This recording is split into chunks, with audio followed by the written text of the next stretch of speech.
Welcome everyone. आज हम शुरू करने जा रहे हैं हेटेरोसाइक्लिक कंपाउंड्स। इस चैप्टर के पहले लेक्चर में हम बात करेंगे इंट्रोडक्शन टू हेटेरोसाइक्लिक कंपाउंड और कुछ सिंपल हेटेरोसाइक्लिक कंपाउंड की स्ट्रक्चर और उनकी प्रॉपर्टीज के बारे में। तो आइए स्टार्ट करते हैं। सबसे पहली बात कि हेटेरोसाइक्लिक कंपाउंड होते क्या हैं। हेटेरोसाइक्लिक कंपाउंड बेसिकली वो रिंग कंपाउंड हैं, वो रिंग स्ट्रक्चर्स हैं जिनके अंदर एक से ज्यादा टाइप के एलिमेंट प्रेजेंट होते हैं। जैसे अगर मैं बेंजीन की बात करूं तो उसके अंदर जो रिंग है वो 6 कार्बन बनाती है। 6 कार्बन यानी सारे के सारे एक जैसा एलिमेंट। अगर उनमें से किसी एक एलिमेंट को मैं रिप्लेस कर दूं किसी दूसरे एलिमेंट से, यानी कार्बन के अलावा कोई और एलिमेंट आ जाए, तो मैं उस कंपाउंड को क्या कहूंगा? हेटेरोसाइक्लिक कंपाउंड कहूंगा। जैसे मैं पायरोल का एग्जांपल लेता हूं। पायरोल एक 5 मेंबर्ड कंपाउंड है जिसके अंदर क्या है? 4 कार्बन, एक नाइट्रोजन। तो नाइट्रोजन क्योंकि कार्बन से डिफरेंट है, तो कार्बन और नाइट्रोजन दो टाइप के अगर यहां पे एलिमेंट अगर रिंग के अंदर हो गए तो उसको मैं बोलूंगा हेटेरोसाइक्लिक कंपाउंड। अब एक और एग्जांपल मैं लेता हूं। जैसे ये स्ट्रक्चर अभी आपके सामने है, इसके अंदर रिंग जो है उसके अंदर तो सारे कार्बन ही कार्बन है, लेकिन नाइट्रोजन क्या है? रिंग से बाहर सब्स्टिट्यूएंट है। ऐसे कंपाउंड को मैं हेटेरोसाइक्लिक नहीं कह सकता। यानी कि hetero atom must be present with in the ring. Ring के अंदर होना चाहिए। रिंग के सब्स्टेंट कुछ भी हो सकते हैं, उससे कोई फर्क नहीं पड़ने वाला। रिंग के अंदर जो एलिमेंट है वही डिफरेंट हो, हेटेरो एटम हो, तब आप उसको हेटेरोसाइक्लिक कंपाउंड कहोगे। जैसे पायरोल, फ्यूरान, पिरिडीन और पायरेन की बात करूं, ये क्या है? सारे हेटेरोसाइक्लिक कंपाउंड हैं। अब ऐसा भी नहीं है कि हेटेरोसाइक्लिक कंपाउंड होने के लिए अनसैचुरेटेड होना जरूरी है। जो पायरोलिडीन है, टेट्राहाइड्रोफ्यूरान है, पिपरिडीन है और टेट्राहाइड्रोपायरान है, ये भी हाइड्रोसाइक्लिक कंपाउंड है। इनके अंदर भी क्या है? एक रिंग स्ट्रक्चर है जिसके अंदर एक हेटेरोएटम प्रेजेंट है।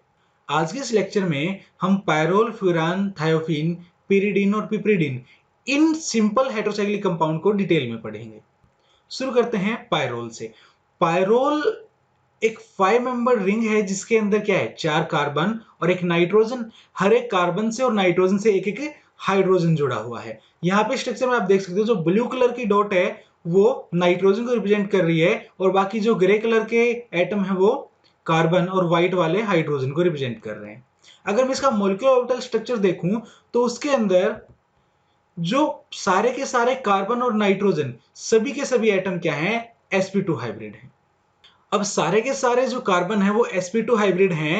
sp2 हाइब्रिड होने की वजह से ट्रायंगुलर प्लेनर स्ट्रक्चर बनाते हैं sp2 हाइब्रिड ऑर्बिटल। उनमें से दो तो नेबरिंग एटम से बॉन्ड बनाते हैं। जैसे इस कार्बन की अगर मैं बात करूं, एक साइड नाइट्रोजन से एक साइड दूसरे कार्बन से बॉन्ड बना लिया और एक बाहर हाइड्रोजन से बॉन्ड बना लिया, जो यहां पे शो नहीं कर रखा। 3 बॉन्ड ये बन गए। उसके बाद जो pz ऑर्बिटल है, सारे कार्बन एटम का जो pz ऑर्बिटल है उसके अंदर एक इलेक्ट्रॉन बचा रह गया। अब पहले कार्बन पे भी एक इलेक्ट्रॉन, दूसरे पे भी एक इलेक्ट्रॉन, तीसरे पे भी एक इलेक्ट्रॉन, चौथे पे भी एक इलेक्ट्रॉन। इस तरीके से सारे के सारे जो कार्बन है इनके पास pz में एक एक इलेक्ट्रॉन अवेलेबल है। साथ में अगर मैं नाइट्रोजन की बात करूं, sp2 हाइब्रिड नाइट्रोजन एक बॉन्ड तो बनाता है हाइड्रोजन से और दो बॉन्ड नेबरिंग कार्बन एटम से। अब जो pz ऑर्बिटल नाइट्रोजन का है उसके अंदर कितने इलेक्ट्रॉन बच गए? 2 इलेक्ट्रॉन बच गए। तो 2 इलेक्ट्रॉन नाइट्रोजन के और 4 इलेक्ट्रॉन इन एक एक कार्बन के, ये सारे क्या करते हैं? कॉन्जुगेशन शो करते हैं। ये सारे कॉन्जुगेशन शो करते हैं। अब मैं रेजोनेंस की बात करूं कि पायरोल में रेजोनेंस होती किस तरीके से है। जो ये मैंने 5 स्ट्रक्चर बना रखी है रेजोनेटिंग स्ट्रक्चर पायरोल की, इनके अंदर जो एक्स्ट्रा इलेक्ट्रॉन है या फिर को मैं पाई इलेक्ट्रॉन्स हैं, उनको तो मैंने रेड कलर से शो कर रखा है और जो पॉजिटिव चार्ज है उसको मैंने ब्लू कलर से शो कर रखा है। तो आइए पहली स्ट्रक्चर से हम स्टार्ट करते हैं। पहली स्ट्रक्चर में 2 इलेक्ट्रॉन नाइट्रोजन का लोन पेयर, ये पाई बॉन्ड यहां पे, दूसरा पाई बॉन्ड यहां पे। अब अगर ये लोन पेयर कार्बन और नाइट्रोजन के बीच में आता है तो ये वाले इलेक्ट्रॉन कहां शिफ्ट होंगे? नेक्स्ट कार्बन पे। तो ये वाली स्ट्रक्चर आपको मिलेगी जहां पे नेगेटिव चार्ज इस कार्बन के ऊपर है और पॉजिटिव चार्ज नाइट्रोजन के ऊपर। फर्दर जब ये इलेक्ट्रॉन मूव करेंगे, आगे बॉन्ड बनाएंगे और ये वाले पाई इलेक्ट्रॉन यहां शिफ्ट हो जाएंगे, उस केस में हमें जो स्ट्रक्चर मिलेगी, यहां पे नेगेटिव चार्ज और नाइट्रोजन पे पॉजिटिव चार्ज। फर्दर जब ये इलेक्ट्रॉन नाइट्रोजन और कार्बन के बीच में बॉन्ड बनाएंगे और ये वाले इलेक्ट्रॉन आगे जाके नेक्स्ट कार्बन पे शिफ्ट हो जाएंगे तो क्या होगा, नाइट्रोजन में पॉजिटिव चार्ज, डबल बॉन्ड यहां पे और नेगेटिव चार्ज कहां पे, इस कार्बन पे। फर्दर ये इलेक्ट्रॉन जब क्या करेंगे, आगे रेजोनेंस करेंगे, उस केस में ये इलेक्ट्रॉन आगे चले जाएंगे और हमारे पास जो स्ट्रक्चर मिलेगा उसके अंदर यहां नेगेटिव चार्ज, नाइट्रोजन में पॉजिटिव चार्ज, और हम जो डबल बॉन्ड है हमारे ये वाले बन गए। अगर मैं फर्दर इसके रेजोनेंस की बात करूं तो ये इलेक्ट्रॉन जब आगे शिफ्ट होंगे उस केस में, और ये वाले इलेक्ट्रॉन नाइट्रोजन पे शिफ्ट हो जाएं, तो यही पहले वाली स्ट्रक्चर हमारी बन जाएगी जिसके अंदर कोई भी चार्ज सेपरेशन नहीं है। नेक्स्ट हमारे पास है फ्यूरान। फ्यूरान एक 5 मेंबर रिंग है पायरोल की तरह ही, लेकिन इसके अंदर नाइट्रोजन नहीं है, ऑक्सीजन है, यानी 4 कार्बन और एक ऑक्सीजन। अगर मैं इसका ऑर्बिटल स्ट्रक्चर देखूं तो उसके अंदर क्या होगा, सारे के सारे कार्बन है वो तो sp2 हाइब्रिड, ऑक्सीजन भी यहां पे sp2 हाइब्रिड है। अब जो sp2 हाइब्रिड ऑक्सीजन है इसके 3 sp2 हाइब्रिड ऑर्बिटल बनेंगे, एक यूज हो जाएगा इस कार्बन से बॉन्ड बनाने में, दूसरा दूसरे कार्बन से बॉन्ड बनाने में, और जो तीसरा sp2 हाइब्रिड है उसके अंदर 2 इलेक्ट्रॉन होंगे, वो एज ए लोन पेयर बाहर रहेगा। अब जो पीजेड ऑर्बिटल ऑक्सीजन का बच गया, उस पीजेड ऑर्बिटल के अंदर भी 2 इलेक्ट्रॉन बच गए। वो जो पीजेड ऑर्बिटल है वो sp2 के परपेंडिकुलर होगा, क्योंकि sp2 के अंदर s px और py ऑर्बिटल क्या हुए हैं, यूज हुए हैं। px और py की वजह से जो sp2 ऑर्बिटल हैं वो xy प्लेन के अंदर होंगे, और जो pz ऑर्बिटल है वो किसके, xy प्लेन के परपेंडिकुलर होगा। इसी तरीके से जो बाकी कार्बन हैं इनके पास भी क्या है, pz में एक एक इलेक्ट्रॉन है, तो 4 कार्बन का एक एक इलेक्ट्रॉन और 2 इलेक्ट्रॉन ऑक्सीजन के इस तरीके से क्या करते हैं, रेजोनेंस करते हैं। अब हम बात करते हैं थायोफीन की। थायोफीन भी एक हेटेरोसाइक्लिक कंपाउंड है। थायोफीन का फ्यूरान के स्ट्रक्चर में कोई ज्यादा फर्क नहीं है, बस ऑक्सीजन की जगह सल्फर आ गया, 2p ऑर्बिटल की जगह 3p ऑर्बिटल सल्फर ने यूज किए हैं। बाकी एज इट इज जो फ्यूरान का स्ट्रक्चर है वही थायोफीन का स्ट्रक्चर है। अब अगर मैं एरोमेटिक कैरेक्टर की बात करूं हेटेरोसाइक्लिक कंपाउंड में, अब तक हमने रेजोनेंस की बात की कि पायरोल में भी p इलेक्ट्रॉन और पाई इलेक्ट्रॉन के बीच में रेजोनेंस हो रही है, फ्यूरान में भी हो रही है, एज इट इज थायोफीन में भी हो रही है।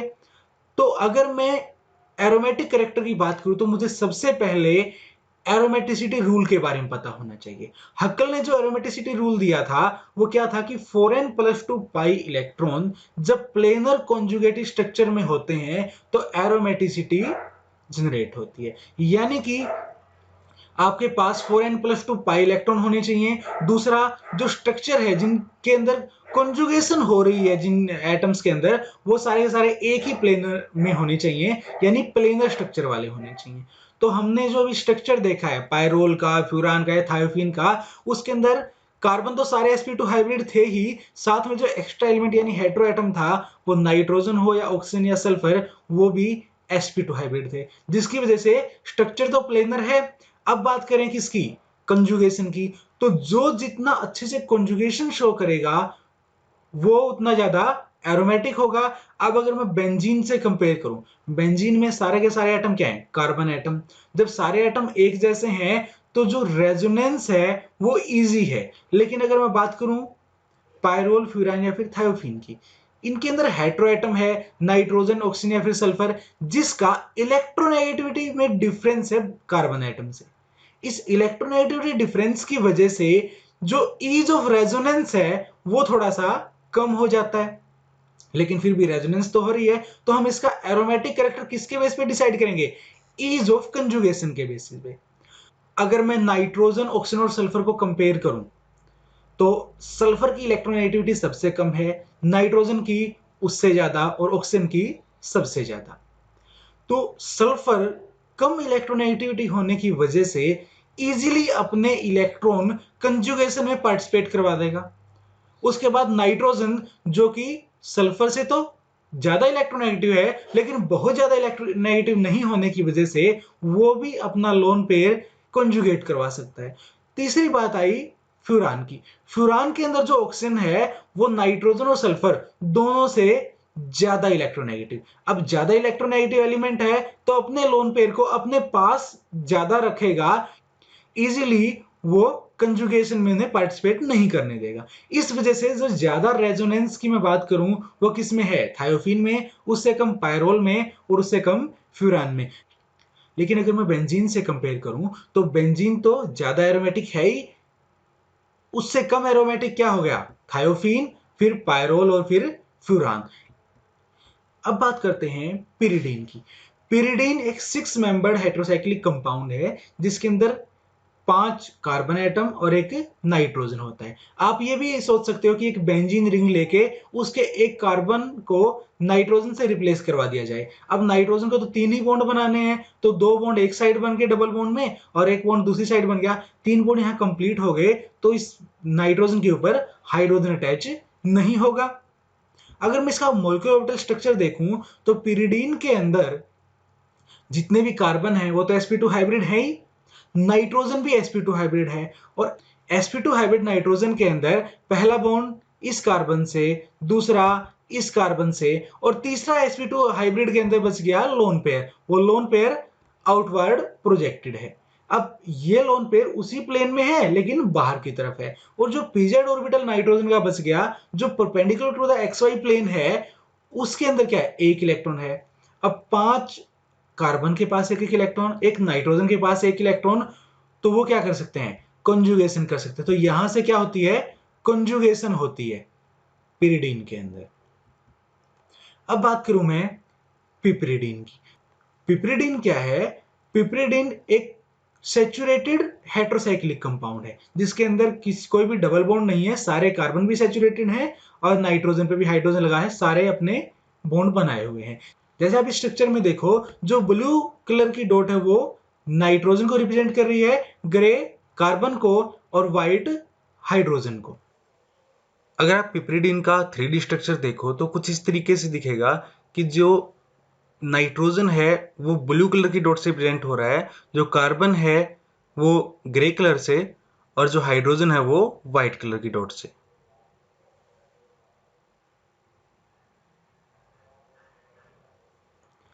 अब हम कंपेयर करते हैं बेसिक कैरेक्टर जो पिरिडीन, पिपरिडीन और पायरोल हमने आज पढ़े हैं। पिरिडीन के अंदर जो है वो नाइट्रोजन के पास लोन पेयर है जो आउटवर्ड प्रोजेक्टेड है। जो पायरोल है उसके अंदर जो लोन पेयर है वो क्या कर रहा है, कंजुगेशन में पार्टिसिपेट कर रहा है। और जो पिपरिडीन है इसके अंदर जो लोन पेयर है वो कंजुगेशन में पार्टिसिपेट नहीं कर रहा, फुल फ्लेज लोन पेयर है। यानी कि अगर मैं बेसिक कैरेक्टर की बात करूं, लेविस बेसिक कैरेक्टर की बात करूं, तो उसके अंदर हमें क्या देखना होता है, हमें देखना होता है कि कौन सा कंपाउंड इजीली अपने इलेक्ट्रॉन दे सकता है, डोनेट करवा सकता है, या फिर कितने इजीली प्रोटॉन को एब्स्ट्रैक्ट कर सकता है। तो इलेक्ट्रॉन्स की अवेलेबिलिटी पर डिपेंड करता है कि बेसिक कैरेक्टर कितना ज्यादा है या फिर कितना कम है। अगर मैं कंपेयर करता हूं पिरिडीन और पायरोल को, तो जो पिरिडीन है, पिरिडीन के अंदर जो लोन पेयर है वो आउटवर्ड प्रोजेक्टेड है, कंजुगेशन में पार्टिसिपेट नहीं कर रहा है, जबकि पायरोल के अंदर जो लोन पेयर है वो कंजुगेशन में पार्टिसिपेट कर रहा है, वो इजीली अवेलेबल नहीं है डोनेट करने के लिए। तो जो बेसिक कैरेक्टर है वो पिरिडीन का ज्यादा होगा, किससे, पायरोल से। लेकिन अगर मैं पिपरिडीन से इनको कंपेयर करना चाहूं, पिपरिडीन में तो कोई कंजुगेशन है ही नहीं और नाइट्रोजन के ऊपर लोन पेयर भी है। अब मैं इसे कैसे कंपेयर करता हूं, जो पिपरिडीन है उसका जो नाइट्रोजन है वो sp3 हाइब्रिड है। अब नाइट्रोजन sp3 हाइब्रिड पिपरिडीन का और sp2 हाइब्रिड पिरिडीन का अगर मैं इनको कंपेयर करता हूं, तो sp2 हाइब्रिड जो नाइट्रोजन होगा उसके अंदर एस कैरेक्टर ज्यादा होने की वजह से वो अब उस लोन पेयर को ज्यादा स्ट्रांगली अट्रैक्ट करेगा अपने पास, यानी कि इजीली डोनेट नहीं कर पाएगा। जबकि पिपरिडीन का जो sp3 हाइब्रिड लोन पेयर है उसके अंदर एस कैरेक्टर कम होने की वजह से नाइट्रोजन कम स्ट्रांगली अट्रैक्ट करता है, इजीली डोनेट कर सकता है, जिसकी वजह से पिपरिडीन का बेसिक कैरेक्टर ज्यादा होता है। तो ऑर्डर क्या आएगा, piperidine is more basic than pyridine which is more basic than pyrrole। तो आज हमने बात की हेटेरोसाइक्लिक कंपाउंड्स की और सिंपल हेटेरोसाइक्लिक कंपाउंड के मॉलिक्यूलर ऑर्बिटल स्ट्रक्चर की, एरोमेटिसिटी की, उनके बेसिक कैरेक्टर की। Thanks for watching.